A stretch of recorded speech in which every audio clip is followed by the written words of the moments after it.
Hello,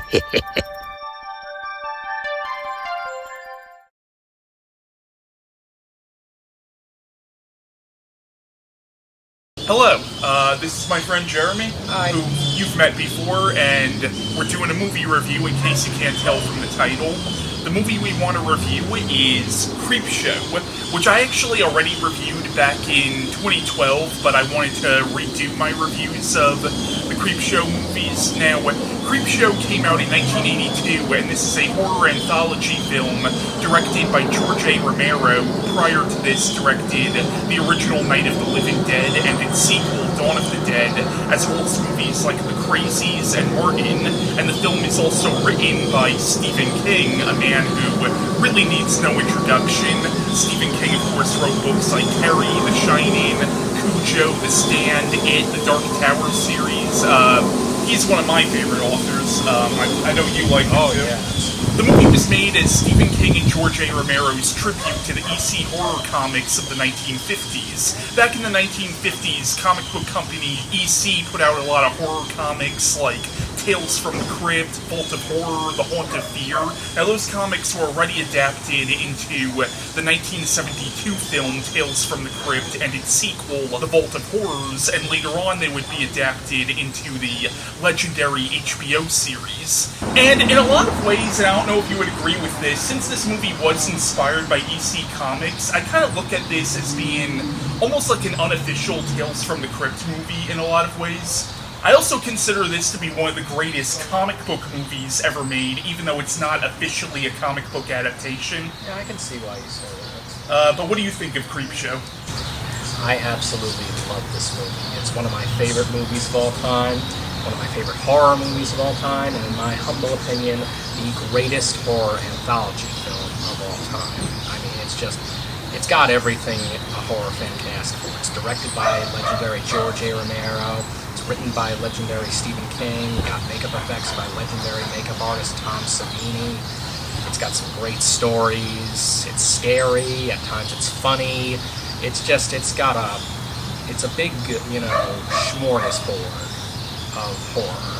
Oh yeah, definitely. And I think it lives up to the tagline, the most fun you'll ever have being scared, because the stories in general, they don't really take themselves that seriously. At the same time, I actually do think some of the stories have deeper meanings to them, and that could just go to how good of a writer Stephen King is. But yeah, this is definitely one of my favorite horror films, and I would probably agree with you. I think this probably is the best anthology film ever made, even though there are some great ones out there, like Twilight Zone the movie, or the Amicus version of Tales from the Crypt, or one anthology film I'm really fond of is the Roger Corman film Tales of Terror. I don't know if you ever saw that. I think I have seen that. It's been a while. I also really like the movie Asylum from 1972, I believe. All right. That's a very good one. Yeah, no, there are some really good ones, but I think there's a reason why a lot of people consider Creepshow to kind of be like the finest anthology film ever made. Because I feel like, of all of them, it's kind of the most consistent, if you know what I mean. Yeah, I mean, me personally, I enjoy all the stories in it. I wouldn't say there's really a bad one, so that could probably contribute to the reason why a lot of people, myself included, do consider it to be the greatest horror anthology, because you can just have fun with every story in the movie. So, Creepshow being an anthology film, it's basically 5 short films put together in one movie, but there is a wraparound story that kind of contains the 5 short films. Basically, the plot of the wraparound story is you have this abusive prick of a father played by Tom Atkins, and his son Billy, who has this horror comic called Creepshow, and the father kind of unreasonably freaks out on the kid for having the horror comic. Yeah. But long story short, Billy's comic Creepshow ends up coming to life, and this entity known as the Creep comes to his window, basically to tell him the 5 stories, and then it opens up into the 5 stories that you see in the film. The son, Billy, is actually played by Joe Hill, or He's known today as Joe Hill, but his real name is Joe King, and he is actually the son of Stephen King. He would go on to write books like Horns and Nosferatu and the comic book series Lock and Key, but a very young Joe Hill plays the character of Billy. But what do you think of the opening segment or the wraparound story? Oh, I enjoy it. I really love it, and you know, Tom Atkins really does a great job as the abusive prick of a father. Funny thing, I actually met him at Monster Mania back in 2016. All right. And he told me that Stephen King was on the set that day to watch him, the filming of the scene where he slaps his son. And Stephen King was very nervous about that scene. That's actually something I've always wondered when I would watch the movie when I was younger, because I knew that was Stephen King's son. I always wondered, I wonder if Stephen King was cool with that, with Tom Atkins just smacking his son in the face like that. Yeah, he said they shot it in Pittsburgh, and that they had their trailers here and there, and Jordy Romero came into his and said, "There's someone I want you to meet, and it's Stephen King." And he asked him, "What's Jamie Lee Curtis really like?" And when it came time to film that infamous slapping scene, Jordy Romero told Stephen King, "I've been doing this for years. I know how to smack someone without hurting them and make it look good, and then they can add the sound effect." So he really had to reassure him that he would not actually hurt his son. Tom's performance is just great. I mean, he really makes you hate this guy. And that character, I gotta say, I think is a good representation of a lot of parents in the 1950s who got on their kids' cases about comic books. Oh yeah, because the EC comics were ridiculously controversial. Yeah.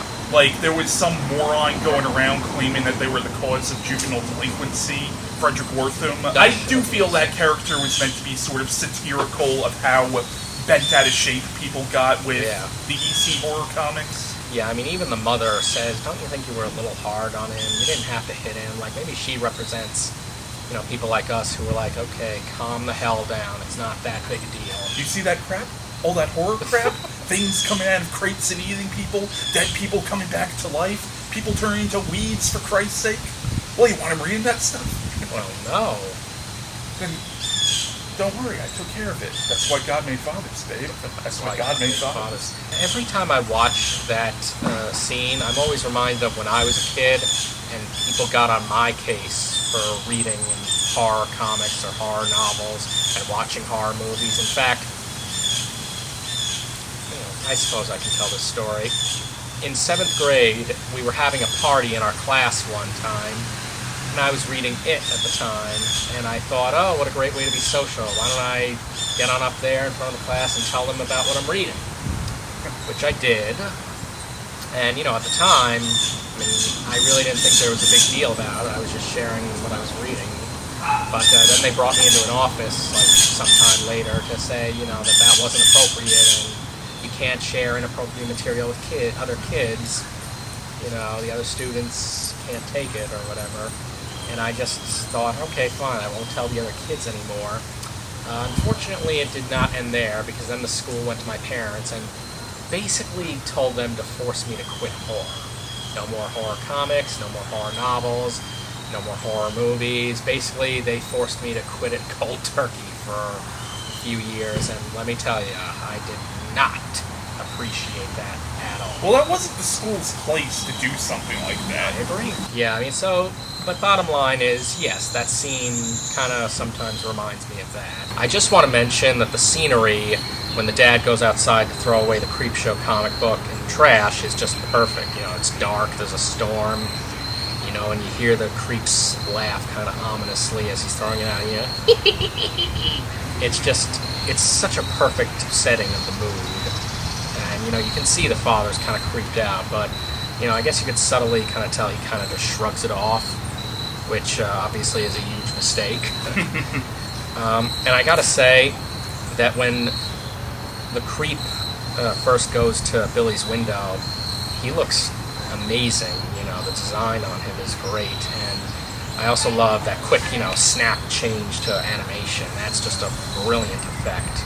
And it always amazes me every time I've seen it. And I've seen the movie countless times. And I gotta say, This movie has one of my favorite opening credits sequences of all time. I mean, it's just such a... everything is about the opening credits of this movie is pitch perfect. You know, the music, the colors, the artwork. It's just brilliant, you know. You see the list of stars, you know, and producers, and, you know, they kind of... what's the word I'm looking for? There's this wavy effect where the credits kind of come in and out. You know, and the music is going. Oh yeah, John Harrison's score. I think this is probably one of the best horror scores out there. Absolutely, I definitely agree with that. So, the opening segment of the movie is called Father's Day, and it, of course, is set on Father's Day, and it follows this very rich family, but it turns out that 7 years earlier, the patriarch of the family was murdered by his own daughter, but he was also very abusive towards her. He also hired somebody to kill her lover, and I kind of got the implication, because there's a line about it being a complete Freudian relationship, that there might have been some sexual abuse involved as well. So, basically, this guy kind of got what was coming to him when she killed him, but basically it's 7 years later, and this guy comes back from the dead as a zombie, kills her, and then goes after the rest of his family. What do you think of this segment? I enjoy it very much. The characters in it are all delightfully obnoxious. They're all complete and total snobs. I mean, they are just so loving of the fact that they're rich. Yeah. And they really, you could tell they care about nothing else. They're completely just full of themselves. They're total snobs. And Richard, I have to say, is just delightfully obnoxious. They're fun characters to watch. Oh yeah, definitely. But I will say, of all of them, the only one I felt some sympathy for was Bedelia, because, like, what she went through, you get why she killed her father. I'm not saying murder's justified, but in the context of the movie, you understand why she killed him. And I have to say, that scene where she's at his grave and she's talking about the man she loved who her father hired somebody to kill him, like, that's actually a kind of a moving scene where she's talking about how much she loved that man and stuff. Yeah, you know, and I'm glad you mentioned that scene in the graveyard, you know, when Bedelia first arrives, because that scene, I think, is very touching, mainly due to the music. I mean, so the music is so soothing and so melancholy, and it's just, I could listen to it all day. It's just such a beautiful score, juxtaposed with her entering this very dreary place. Yeah. And, you know, I just love, like you say, when she goes on her little rant at his grave about how he basically ruined her life and how he also ruined the lives of his other family members. Yeah. And how he shouldn't have had her lover killed. You know, that's a great performance from Viveca Lindfors. Oh yeah, definitely. Now, who's the actor who played Nathan in the flashbacks? John Lormer, I think his name was. Call me crazy, I swear in those flashbacks he looks like Bernie Sanders. That's funny. You know, and I think you mentioned it, he actually does a little bit, and props to him too, because his voice was perfectly grating for this role. Bedelia, you bitch! Bedelia, where's my cake? They're all just a bunch of dirty vultures, all out to get my money. Flashbacks themselves, even before she kills him, are quite horrific to look at. You know, they're shot in a way that's just, you know, the angles are very grotesque, and you hear not only he's yelling, but he's slamming the cane down, and it's making that horrible noise, which is also what drove her to do what she did. I also want to talk about character Hank, played by Ed Harris. You know, he just married Cass, and graphic novel, there's an implication that he only married her to get into the family fortune. Yeah. I mean, you really don't get that in film, but anyway, you know, I always kind of felt sorry for him because he's technically not even a member of the family, and yet he is not spared from Nathan's wrath. Yeah.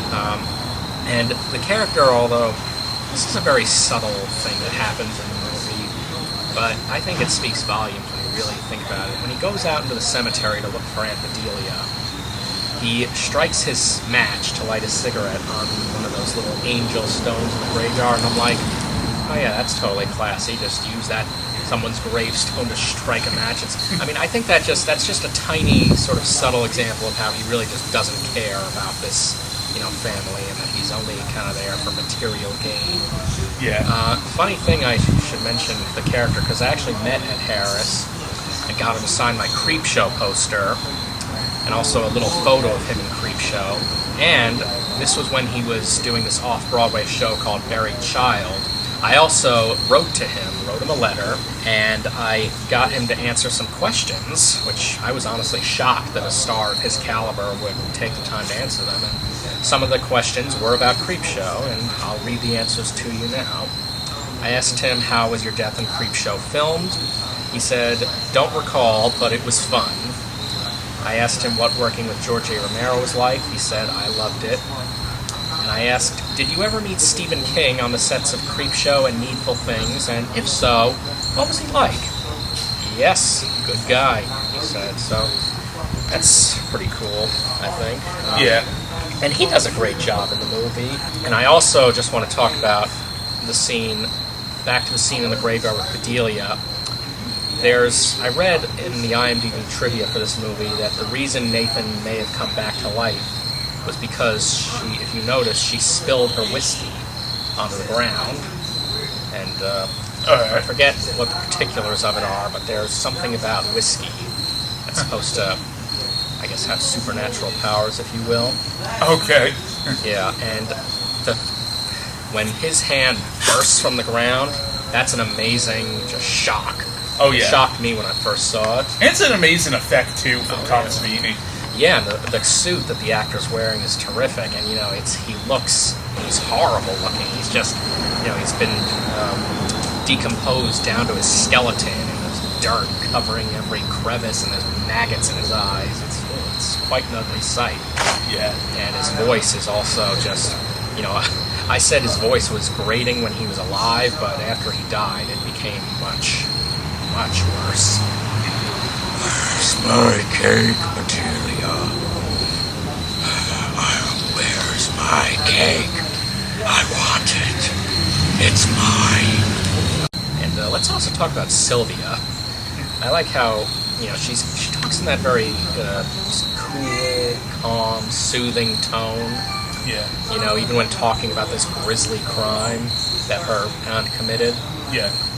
And, I also kind of like how she very subtly insults her niece and nephew. Like when she says, oh, pass those scones, Cass. You're such a pig. You're such a hog. Oh, that's right. You married a great hog, Henry, but I do suppose you know that. Yeah, it's obvious that this family really doesn't truly care about each other. Well, I should say mostly doesn't care about each other, because I'm about to bring up another point soon. They're all just greedy, selfish people. I want to talk about the scene where after Aunt Sylvia, gets her head twisted around, and that is just brutal, I might add. Cass is getting worried about Hank and wants to go look for him, and there actually is a bit of character development, I think, in this segment when she begs Richard to help her, and at first Richard's like, I just want to relax and get another bottle of wine. But then after she says, please, Richard, he takes a deep breath and he says, all right, let's go. He kind of shows a bit of care and love for her, even if it's only in that moment. And although I must say, I also like how snide Richard is and how he openly admits to not liking Hank, when he says, why should I go look for him? He's your husband. I don't even like him. This family, they get everything out in the open. There's no secrets. If they hate someone else in the family, they outright say it. Is there anything else to talk about this segment? Don't let go. Oh, yes. Thank you for reminding me. After Aunt Bedelia bites the big one with her dead dad, I wanted to make a note of what is up with that dancing scene. I mean, it's just, you have this decomposed corpse coming out of the ground and murdering someone in cold blood, and then right after that you go to some goofy dancing to a really, I'll admit, hip song. It's like, that's quite a juxtaposition, I must say, and all in all, I really enjoy this segment. Now, the second segment in the movie is called The Lonesome Death of Jordy Verrell, which is actually based on a short story by Stephen King called Weeds, which I believe was published in, like, a magazine or something. I don't believe it's ever been collected in any of Stephen King's collections. I know it definitely wasn't at the time this movie came out. And both this segment and the original short story that it's based on seems to have been inspired by the H.P. Lovecraft story, The Color Out of Space. But The Lonesome Death of Jordy Verrell, it's about this simple farmer, this, like, poor farmer, actually played by Stephen King, and basically a meteor lands on his farm, and he's thinking he can sell the meteor to the college to get some money, but when he pours water on it, it cracks open, and an alien ooze comes out of it. He ends up getting some of the ooze on his fingers, and then he pours the ooze out, and basically, because he gets this ooze on his fingers, he starts growing grass on his fingers. And grass starts growing over his entire body, and also starts growing everywhere on his farm. What do you think of this segment? I like it. I'll be honest, it's probably my least favorite of the 5. I still enjoy it. Because, you know, like I said at the beginning of this video, I do enjoy watching all of them, but, yeah, if I had to pick one that I like the least, this would probably be it, only because, I mean, I don't know, I guess it's vegetation growing all around, and that's, to me, really all it has going for it. I mean, Stephen King is fun to watch, though. You know, his acting in this is really hammy and over the top, you know, especially when he's going, meteor shit. That's a meteor. I'll be dipped in shit if that ain't a meteor. Yeah, Stephen King, I mean, he's an amazing writer, and I guess an okay actor. Yeah, I mean, you can tell he was having a lot of fun in this movie, and was probably on something as well. Oh god, yes. Yeah, this was in the 80s, back when Stephen King was at the height of his drug addiction. Yeah. I mean, good god, he was on cocaine, he was, you know, smoking those cigarettes, he was constantly drinking, guzzling down that alcohol. I mean, he was pretty fucked up back then. Yeah, but I actually really like this segment. I like the mixture between horror and comedy, because I think it's a very funny segment, but it's actually very sad, too, because this guy really didn't deserve what happened to him. Like, he seems like a genuinely pretty good guy. Like, he's stupid as hell, but, I mean, he does seem like a decent guy, though, so it doesn't seem like he deserved what happened to him. But I think that's the whole point, is that this guy has had shitty luck his whole life, and so now he has probably the shittiest of luck, where he's literally turning into a grass monster. Yeah, he's turning into a walking vegetable. Yeah, and you do feel for him, honestly. Yeah, I mean, yeah, you feel absolutely sorry for him. You know, especially when he has his little fantasy sequences where, you know, he thinks, oh, I'm going to get rich off this, and I'm going to pay off that bank loan. You know, it's like, that's the ticket. Gotta cool the son of a bitch off. Yeah. Now, at a certain point in the segment, he sees the ghost of his father warning him not to get in the tub, because at this point, grass is all over his body, and his father's ghost tries warning him that if he gets in that water, it's only going to get worse. But the actor playing his father is the same actor who also played the college professor and the doctor in the fantasy sequences. Yeah. So you get this idea that he sees his father basically in every authority figure. Like, and that's another odd theme of fatherhood that you see kind of running throughout this film, or at least in the wraparound segment and these first 2 stories. Yeah, he definitely has a very loving devotion to his father, and I'm also very glad you brought up the doctor character, because, I mean, basically all the characters that actor plays, because, you know, that actor is, like, his voice just adds to the kind of grotesqueness of the situation, you know. Like when he fantasizes about what's going to happen if he calls the doctor and tells him about his fingers, you know. I'm afraid that these fingers are going to have to get cut off, Mr. Verrell. This is going to be extremely painful. Oh! Yeah, you know, actually, quick note about that voice. I based my voice for the pretentious lobster on that character. Oh, really? Yeah. And Stephen King, yeah, I mean, his acting's pretty good. I mean, he's not a professional actor, but I think he does a good job. He does a good job for this kind of role, Yeah. definitely. I do want to point out how the segment ends where it seems like this grass is going to grow all over the planet. Like, Yeah. it seems like it's basically the end of the world, which I think that's kind of the point of the story, is Jordy Verrell has had such shitty luck all his life, but now the rest of the world is going to have just as much shitty luck as him. That's a good way to put it. Now, I've always, as a little kid watching this movie, I always used to like to think of all the segments as being sort of in the same universe, but this is the only one where it doesn't make a lot of sense for this one to be in the same universe as the others, considering it kind of ends with what's implied to be the end of the world.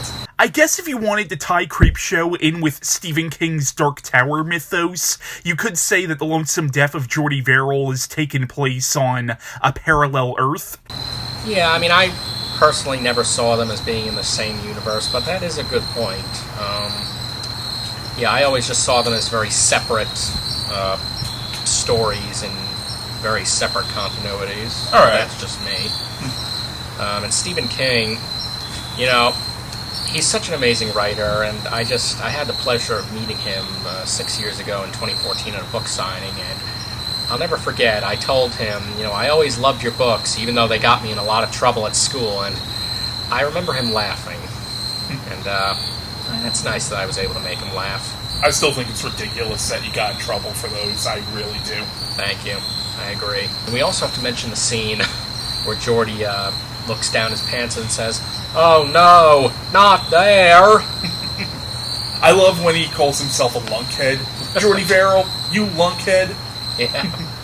Yeah, that's funny. No, I would say that this is definitely the funniest of the 5 segments. Yeah, it's basically, I would almost say it's more comedy than horror, this one. Like, it's almost like a sci-fi comedy, and it's more of that than a straightforward horror story. The makeup on Stephen King is spectacular. You know, you would really believe that there is grass growing all over his body. And even when he takes his clothes off, it's all over his chest and his legs. It's really a horrific sight to look at. And, you know, I also like how, you know, he's trying to rub up against the door because, you know, it itches. Jordy, don't it itch! You know, that's gotta be... I think that lends itself to the horror of this episode. It's like, if you were to have grass growing on you, that's gotta itch. And not just a small itch, like, you would be, like, scratching your skin off trying to make it go away. First of all, guys, sorry about the dramatic change in lighting. You gotta understand, we're not shooting this all in one take, and it's later in the day, so it's getting dark out. Yeah. And when it gets dark, it gets scary, guys. So we need light. But, want to introduce the next segment of the film? Sure thing, Christian. The next segment of the film we'll be talking about is Something to Tide You Over, which is about a very wealthy, vindictive man named Richard Vickers, who, upon finding out that his wife Becky is cheating on him with a man named Harry, decides to take matters into his own hands and brings him to the beach, buries him neck deep, and then lets the tide do the rest. But then they end up coming back from the dead as ghosts to get revenge on him. Now, of all the stories in this movie, this is the one that feels the most EC-ish, if you know what I mean. Like, it honestly feels the most like a classic EC comic story that you would see in an old Tales from the Crypt comic. Yeah, I understand what you're saying. And Leslie Nielsen plays a great villain in this movie in Richard. Like, this is a guy that you want to see get his comeuppance. Oh yeah, his performance in this is terrific. He's so cruel and sadistic, and he's also very cold and calculating. You know, he has absolutely no mercy at all, and I mean, he is just out for a vengeance. Yeah, you get the idea that his relationship with his wife was probably a very abusive relationship, like, especially with that line where he says, "Doesn't matter if I loved her or not, the point is I keep what is mine. No exception to that rule ever. No exception." So you get the idea that it was a very possessive relationship, and I just love the way he says that line, you know, it's very blunt, it's very cold, and he says, "No exception to that rule, Harry." no exception. Yeah. I mean, he is dead set on getting what he wants. And Ted Danson is also really good in this segment. Another actor who you almost wouldn't expect to see in this movie. Yeah, he's very good too. This was right before he hit it big with Cheers. You can really hear his desperation when he's calling out for Richard to dig him back up. And I also really love the part where, right before that, where, Richard first told Harry to get into the hole, and he mocks him when Harry tries to call out for help, help, help. And he goes, help! Yeah. Comfort Point is very private, Harry. I own it all. And the fact that he calls his beach Comfort Point just shows what a pretentious douchebag he is. No one's gonna hear you. No one's gonna hear anything. Now, at the same time, as evil as this character is, at the end of the segment, when Harry and Becky's ghosts come to get revenge on him, you feel the fear in his voice to a point where you almost can't help but to empathize with him a little bit. Like, in that scene, he's scared out of his fucking mind. Yeah. And, Leslie Nielsen, in real life, I heard, was a very nice guy. This might have been his last serious role in a movie before he really fully went to comedy. I must say, Becky, later on, when they're both, in the sand and the waves are crashing onto them, the music playing just matches their terror, I think, and you hear her say, "Oh, Harry." Yeah, you feel so bad for them in that scene. Yeah, because they're completely helpless. I mean, that's just a horrible way to die. Oh, yeah. Being drowned, because, you can't breathe. It's so painful. And that's another thing. Richard, describes it to Harry right before he leaves him, and you get the feeling that he's done this before. And I just love the makeup on Ted Danson and Gaylen Ross when they come back as, these zombies. They're all green and they're waterlogged. They're just filled to the brim with water. They're oversaturated with it. It's coming out of everywhere. And they've got seaweed stuck to them, and their features are all distorted. It's awful. In fact, I read a story that on when they filmed that, Ted Danson's daughter was there visiting the set, and he tried to avoid her as much as possible to prevent him from scaring her.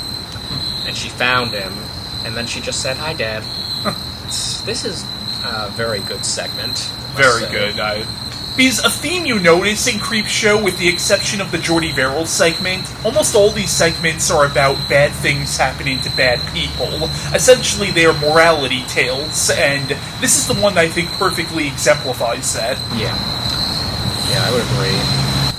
A part I want to mention is the crab. Oh, yeah. The crab comes, and it's so innocent, and he's just minding his own business, but of course, Ted Danson, Harry is probably afraid it's gonna, claw at his face, and, Richard is just delighted to see this, and I love how he says, I've got the line written here, found a friend, Harry. He's just getting revenge, Harry, for all the relatives of his that you ate, baked, and stuffed at Mama's arm. Yeah. It's like, and then he just kicks it out of the way, callously. He's like, get out of here. That scene always got me in the mood for crab. Because me and my dad used to go crabbing all the time, so, that scene always, reminded me of when me and him would catch crabs under this bridge and shit. Oh, wow. How Richard is always commenting on the picture, the quality of the picture, from, when he first goes to Harry's house to when, he's in his TV living room or whatever. He says, you really should get these wires checked. It could affect the quality of your picture. And then later, when they're on the beach and they're watching Becky drown, that's some good quality picture, huh, Harry? I mean, it's like, you're killing two people, and all you care about is the quality of your damn picture. Oh God, you are really a horrible individual. Oh, yeah. When they come back as zombies, the music, do you notice how it takes on a very aquatic feel? Yeah. It's perfectly fitting. I also like how when they're talking, they sound like they have a throat filled with water. Yeah. You can't shoot us dead, Richard, because we're already dead. And I know I'm doing a horrible impression of them right now. I like the way they walk, they're just... It actually reminds me a lot of the ghosts in The Fog. If you ever saw John Carpenter's The Fog. That's long ago. Yeah, that's what they kind of reminded me of in this. I mean, I also just love the shot where you you see them reaching their hands out, and they just both in unison say, "Come with us." And then he just flips out. Yeah. There's something about that line and the way they deliver it that I always just enjoy watching for some reason. Now, the fourth segment in Creepshow is called The Crate, which was based on a short story by Stephen King of the same name. Now, as far as I know, the story was never published in any of King's collections, but I hope he puts it out in a collection someday, because honestly, while this isn't my favorite segment in Creepshow, I do think it's probably the most well-written, so I would love to actually read the original short story someday. But The Crate, why don't you explain the plot of this one?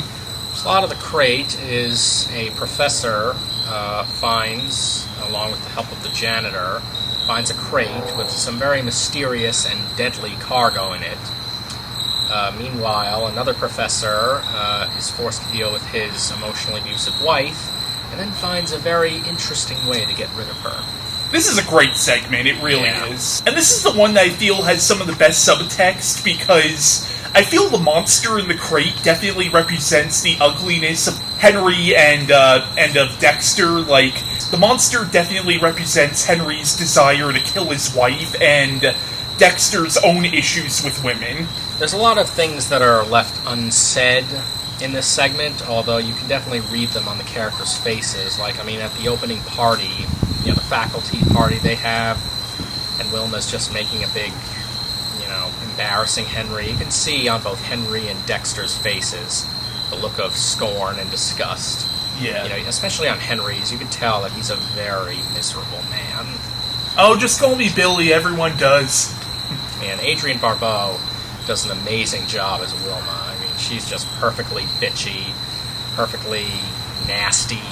You know, just about every word that comes out of her mouth is meant to mock Henry and or, you know, just mock someone else, basically. And she just goes to those two, you know, new people in town and says, "Oh, are you buying or renting?" And they say, "Oh, well, actually, you're renting." "Oh, that's just as well. Buying real estate in a college town is a freaking pain in the ass. And then she knocks over some guy's drink when she brings him to the bar, and she's awful. Which is funny, because Adrienne Barbeau, I've met her, and she's actually a very nice woman. She told me that it was a pleasure to work with both Hal Holbrook and Fritz Weaver. Great guys to work with. And that it was fun to film her death scene in Creepshow. And then originally she wasn't going to do the movie, but I gotta say, I am very glad she did. Hal Holbrook is perfectly meek as Henry Northrup, you know. Like I said, you could tell he's a very sad, unhappy man. You know, he can barely get a word out because Wilma's always just constantly being very boisterous and rude and obnoxious. And Hal Holbrook is an amazing actor. I love him in not just this, but movies like The Fog and All the President's Men. He's really good in that one. Also Into the Wild. Oh, I didn't see that one, actually. He's great in that. Yeah, and then you wanted to mention how this segment has two Twilight Zone alumni? Yes, Fritz Weaver, who plays Dexter Stanley, was in the Twilight Zone episodes Third from the Sun and The Obsolete Man. Which are both great episodes, by the way. And Don Keefer, who plays the janitor, was in the episode It's a Good Life. It's like you have two actors in the greatest horror anthology movie ever. We're also in the greatest anthology TV show ever. I mean, that's just pitch perfect. Now, what do you think of Fluffy, technically the main antagonist of this segment? He's terrifying. Oh, definitely. In fact, yeah, I mean... Now, I've heard that Fluffy is supposed to be like some kind of mutant Tasmanian devil, but to me he always looked like some kind of horribly mutated baboon. I think he's supposed to be like a Yeti, because the crate says on it, you know, Arctic Expedition, 1834. Right. It's terrifying to look at. And I like how when they're first opening the crate, Dexter and the janitor, you hear this little squeaking noise, and, you know, at first you think, oh, that's kind of cute, and then all of a sudden, you know, the janitor gets his arm bitten, and then he reveals himself. That shot, by the way, where he reveals himself, the crate just bursts open, and you see him open his jaws and roar, you know. That's an amazing shot. Oh, yeah, definitely. And you can feel the janitor's pain. I mean, he's having his arm chewed off. It's horrific. And you can also feel Fritz Weaver did a great job just being hysterical like that. In fact, I wrote... It was in the crate, and I don't even know what it was. Yeah, he did a great job. In fact, I wrote him a letter, and I asked him a few questions. I asked him, what was it like seeing the animatronic crate monster in action? And he said, the perspiration you see in the picture is only partially cosmetic. And he also said that he got the role in Creepshow from a previous association with George A. Romero. He called George A. Romero a genius. And I also loved his answer about what working with Hal Holbrook like. He said, a great and warm man. We've both played King Lear, so we had much to share. And I got some photos signed by him. He was really nice. I was very sad to hear that when he passed away. But, he's a great actor, too, both in this and in Twilight Zone, especially his role as the Chancellor and the Obsolete Man. That's a great role, and he did a great job in it. Yeah. And in this movie, his character... he's sympathetic, but there is that implication towards the end, but you don't know how much of that... Because that letter that Henry writes Wilma, that's just a ruse to get her to the college, but you do get the implication... There might be more truth to that letter than there's not. Yeah, in the beginning, in the opening party scene, you see him kind of talking and flirting with a young college grad student, so... Yeah. It's clear that he has some kind of problem with young women. I also like how Wilma at the party sees Dex, flirting with that woman. That, to me, is perfect foreshadowing for how Henry lures her to the college, and... there's just so much to talk about this segment. It's the longest one of the bunch, and it might just be my favorite. I've always had a little debate with myself over that, but it might just be my favorite because the characters are just so good. There's so much, like I said before, that's left unsaid. Like Dexter saying to Henry, I gotta admit, there's just, he says something like, I don't know how much more of this I can take, but then of course he's interrupted by the woman telling him that he's got a phone call. He was probably going to say, I can't always be there to comfort you, by coming over to play chess to distract you from Wilma. I can't always be your crutch. Yeah. Because let's be honest, I think that's why Henry always invited him over, so he could have a reprieve from Wilma. You could say that this is a story about a couple that really just needs a goddamn divorce, and he finds the perfect divorce lawyer. Yes, exactly. And that brings me to another thing. Henry's dark fantasies about killing Wilma are perfect to watch, especially the one at the party. He's so kind of casual about it. He says, "Oh, Wilma," and she says, "Oh God, Henry, what's wrong now?" And he blows her brains out. Then he says, "Not a thing, Wilma. Everything's just fine." Casually, like there's no problem. They all start clapping, and one of them goes, "What a shot! Bullseye!" And speaking of that, the one who says bullseye was played by Christine Romero. Was that her? Yes, who was George A. Romero's wife, who I did meet. She said that Hal Holbrook was really nervous when he first came onto the set, and was like, "Who are all these people?" Because he was the biggest star they had. I guess he kind of thought, "Oh God, who are all these people? I don't know any of them." Because I guess a lot of the other cast were unknown. Henry, as meek and sad as he is, he's got a very dark side too. Oh yeah, definitely. That's why I also think the monster represents his savagery. The monster is like his savagery come to life. Now, I do want to point out something about the crate. The date on it says June 19th, and this is kind of a creepy coincidence, but that's the date that Stephen King was hit by that car. Oh, wow. Yeah. It's crazy. I thought it was great how they had Wilma come home, and she's reading the note, and we hear it narrated by Henry. I love the music that plays while that's happening, and it's juxtaposing with her reading the note and him cleaning up all the blood. When she finally meets her maker at the hands of the creature in the crate, when the creature, growls or whatever it does, it's almost like it's saying, "I got it." Did that creature survive in that crate all this time? Something supernatural, I guess? Yeah, or maybe my theory is that it was hibernating all those years. Yeah, it's possible. Yeah.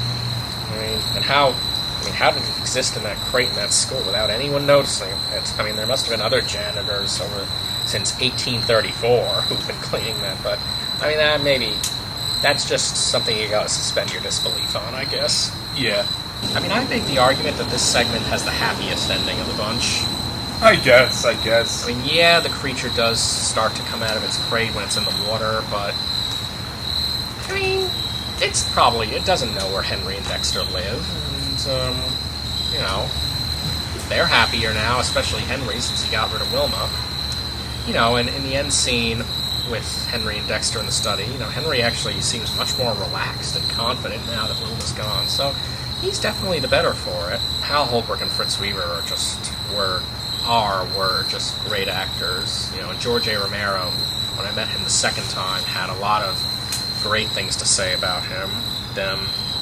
He said that, you know, I asked him what working with Hal Holbrook and Fritz Weaver was like, and he told me that they were great to work with, and everyone on that movie was great to work with. And I just told him that I wish that there were more horror anthology movies, you know, in general, and he sadly said, we can't sell any. Which I thought was really sad, because I love anthology horror films. The first time I met George A. Romero was in August of 2013, and the second time was in August of 2016. Now, the first time I met him, it was at Monster Mania, and his line was enormous, because he was just that popular. When it was my turn to meet him, I had him sign a Night of the Living Dead lobby card and a photo of the poster for Creepshow that I had printed on computer paper.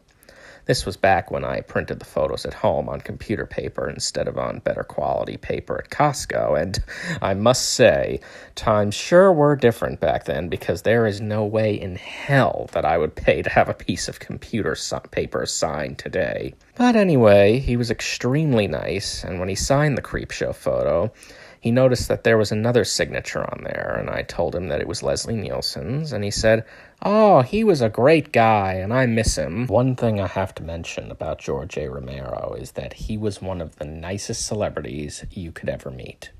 He was just so warm and friendly and treated every fan like they were special. He took the time to talk to you and really give you a great experience.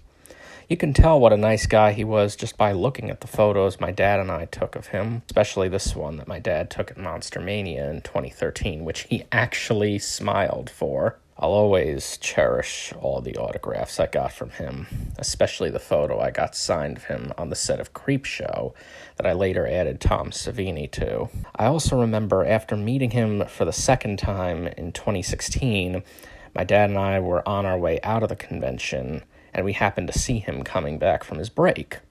I told him that it was great to meet him, and he took the time to smile and shake my hand one last time. It was a very sad day when he died. We horror fans lost a great one. So, the fifth and final segment of the movie, not counting the second half of the wraparound story, is they're creeping up on you. And basically, this is about this ruthless businessman named Upson Pratt, who has screwed over a lot of people in the past, and actually, a business rival of his has recently killed himself after Upson Pratt's company took over this other guy's company, and Upson Pratt doesn't even remotely feel sympathy for this guy. Like, this is not a good person at all, but this guy is also a germaphobe, and he's also agoraphobic. I think I'm saying that word right, when you're afraid to, like, leave your home. The issue is, his apartment is infested with cockroaches, and with every cockroach he kills, more seem to take that cockroach's place. And it seems like his apartment is getting filled with hundreds, perhaps even thousands of cockroaches, and as the segment goes on, you start to realize that these are not normal cockroaches at all, and you get the idea that perhaps this is actually punishment on Upson Pratt for all the things he's done in the past. What do you think of this one?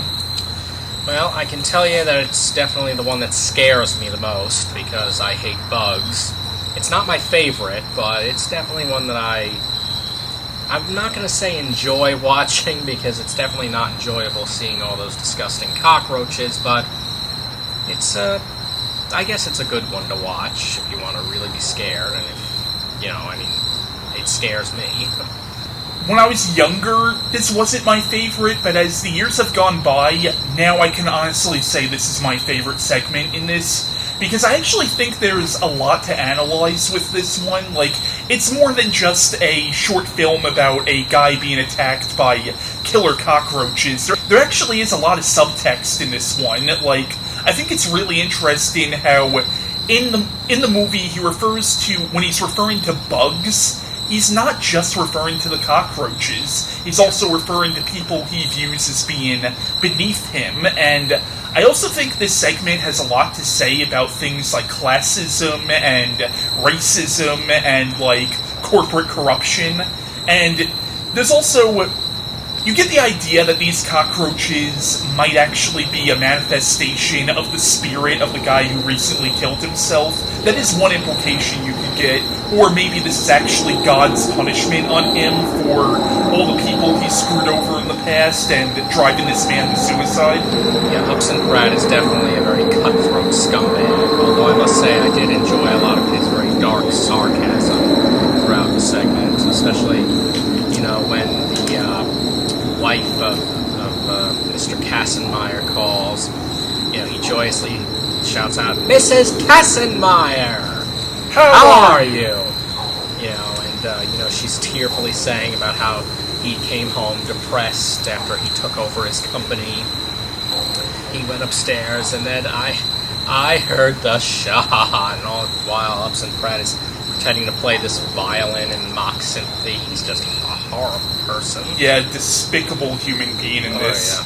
And, like, I remember Stephen King said in an interview once that the cockroaches, his fear of the cockroaches is supposed to be sort of a metaphor for his fear of minorities in the city. That's correct. And you get a sense of his racism, especially in the scene when the black exterminator comes over to his apartment and Upson Pratt says, "You might go far, boy.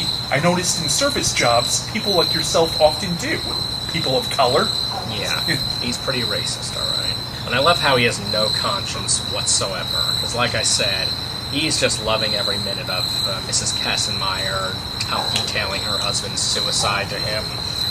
And I just love when he asks, "Oh, can you tell me who gave you my private number? I'd like to fire him." And then, of course, she says, "It was in my husband's address book, you son of a bitch." And he just goes, "Oh, I can't fire him now, can I?" I gotta say, E.G. Marshall, I give him all the credit in the world for actually having, because these are real cockroaches that they used.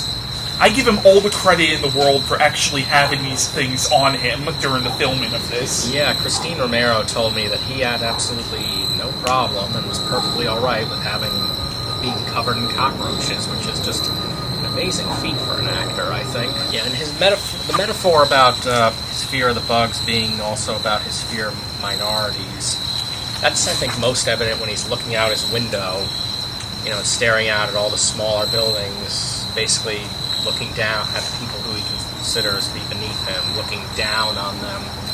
And I believe he's saying, you know, I'm beating bugs my whole life.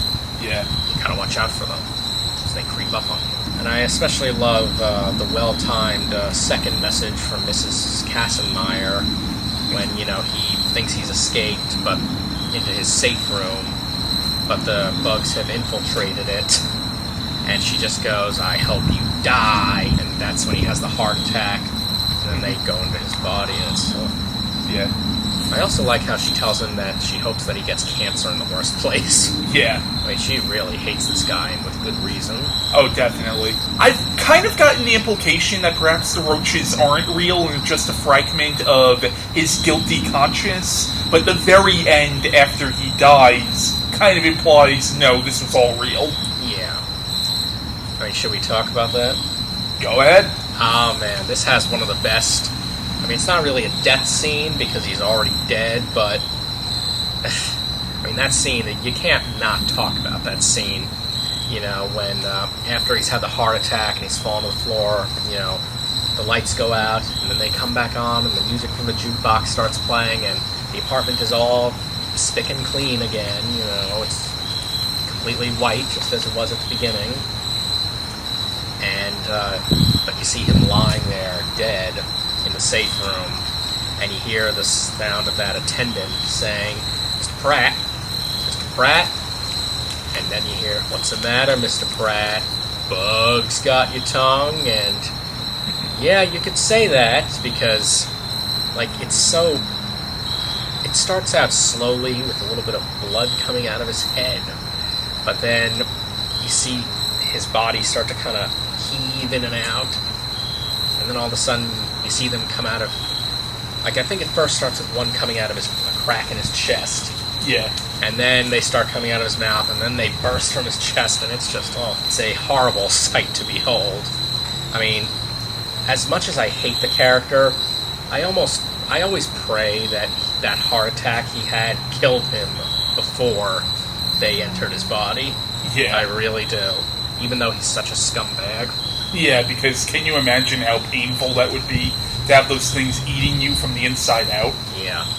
I was at a friend's house recently, and his house fucking infested with cockroaches, man. And I remember I was in his kitchen, and he's sitting there at the table drawing like nothing's the matter. And to him, nothing is the matter because he said he's used to them. But I'm staring at his floor, and there had to be a good 20 cockroaches going back and forth on his floor.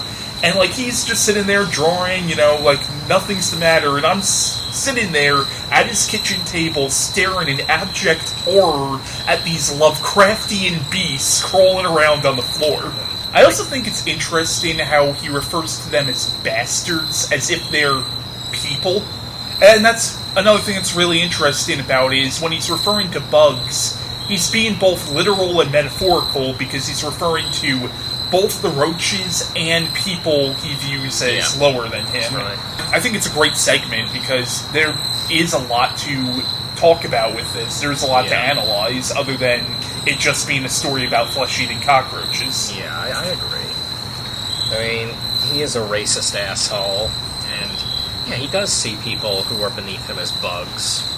There's so many ways you can, sort of, like you said, analyze this. Why the bugs are there, why they're after him. Were they planted there?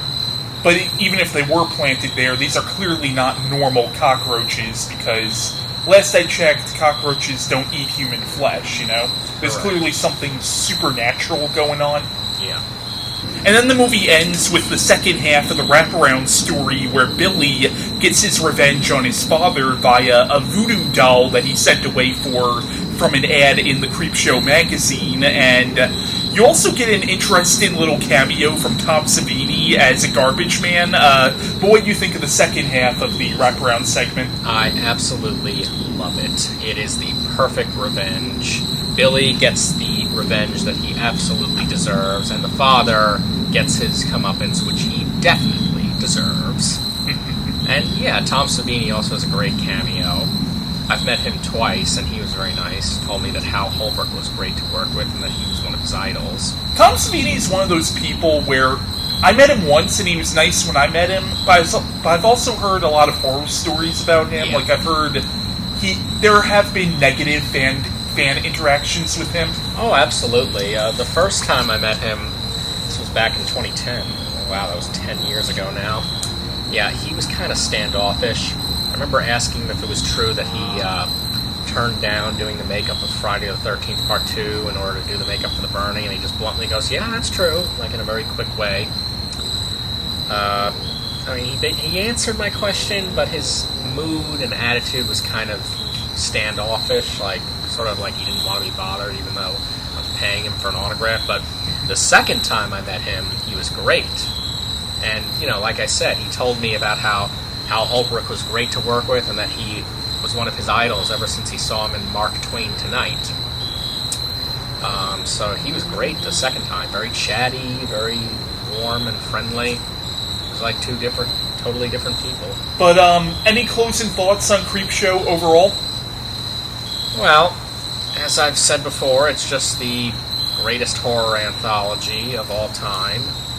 In my opinion, in terms of anthologies, horror anthology films, it can't be beat. It's like the gold standard of horror anthologies. But I mean, this movie is just... It's a real shame that this movie doesn't get talked about more. This, in my opinion, should be on the same level as movies like The Shining and Nightmare on Elm Street and Jaws. There should have been documentaries made about this, and in-depth analyses of it. Unfortunately, there really hasn't been much. Yeah. But there should be. Now I want to cut to my friends Chris and John giving their thoughts on this film. When it cuts back to me and Jeremy, we'll be talking about the legacy of Creepshow. So I'm really excited to talk about Creepshow because it's my all-time favorite horror movie. It's why I love anthologies. It's why I love 50s horror comics, Stephen King. All that came from this. I think it is probably the best anthology made. I don't think anybody's ever going to top it. I really do love this show they have on Shudder. It's amazing. But there's something just so great and so timeless about that original movie.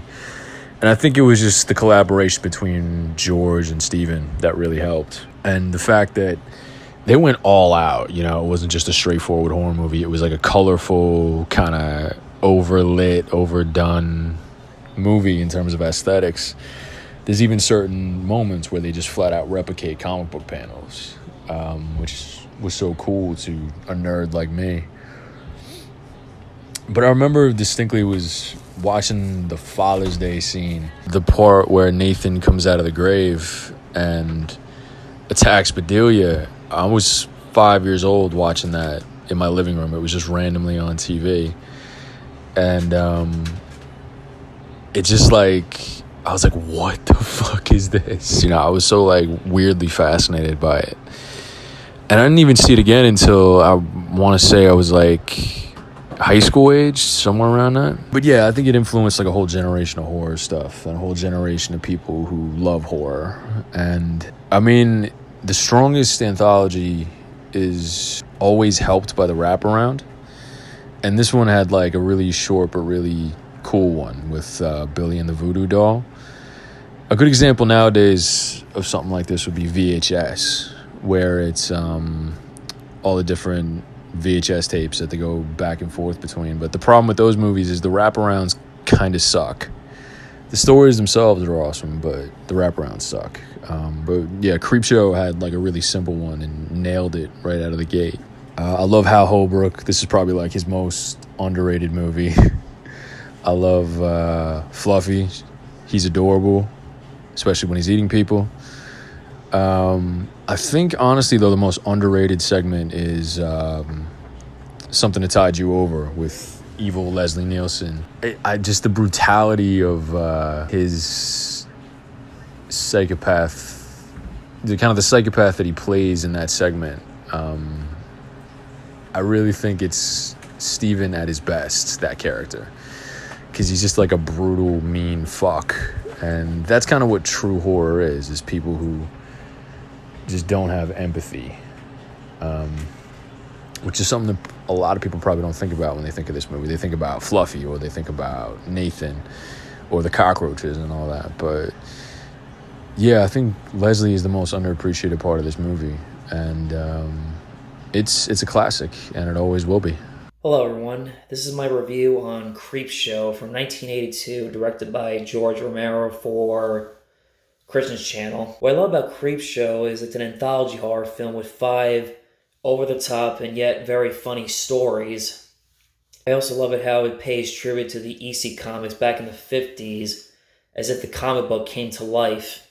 I also love it how it's an all-star of horror icon directors and writers, where you have George Romero directing it, Tom Savini doing the special effects, and Stephen King writing the film. It's every horror fan's fantasy to have iconic directors working together on the same film, and writers and special effects. The movie has a lot of some of my favorite comedic moments in horror, in the opening scene when the zombie comes back. I want King.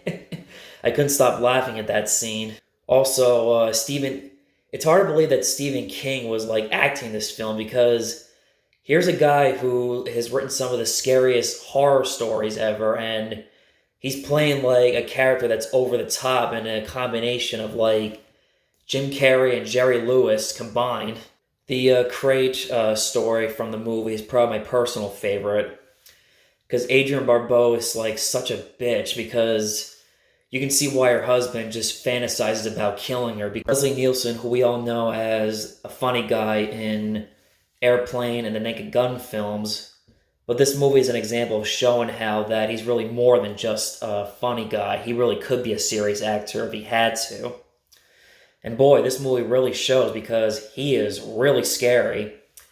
He plays a rich guy finding out that his wife's been having an affair with Ted Danson's character. Takes him to a beach, like out in the middle of nowhere, and shows a TV with his girlfriend on the TV where her body's covered in sand and the waves keep coming back and forth and it's going to make her drown.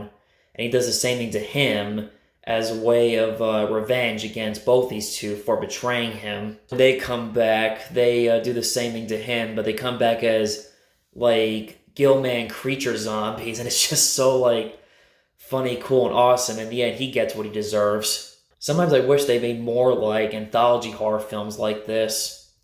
This film also shows how like Romero could have made more like other types of horror films that were not always zombie related.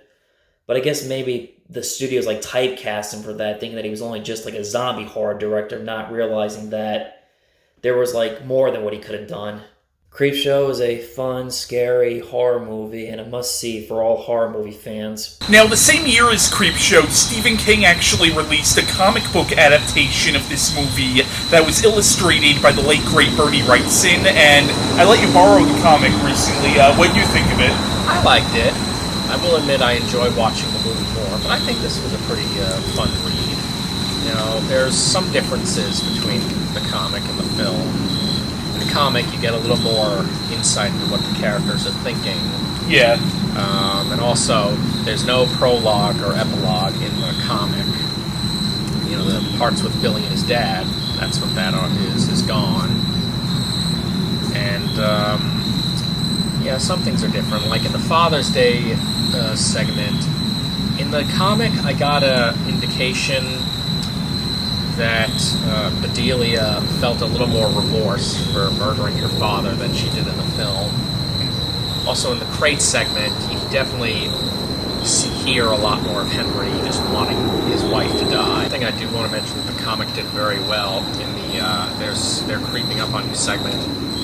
They showed Upson Pratt like becoming so hysterical and horrified at the cockroaches that he actually sees the attendant through the keyhole as a giant cockroach. That's something that I wish the film had done. Yeah.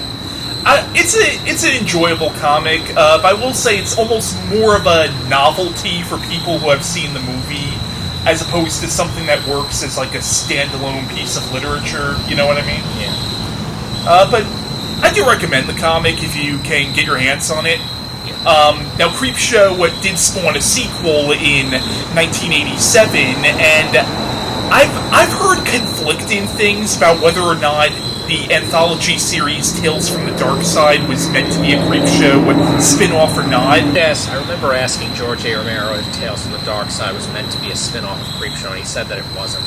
Alright, well, either way, I mean, it does have a lot of the same people who were involved with Creepshow doing it, and the Tales from the Dark Side spin-off movie, Tales from the Dark Side the movie, a lot of people involved with Creepshow do consider that to be the official Creepshow 3. Like, I know Tom Savini has said that, as far as he's concerned, that's the real Creepshow 3.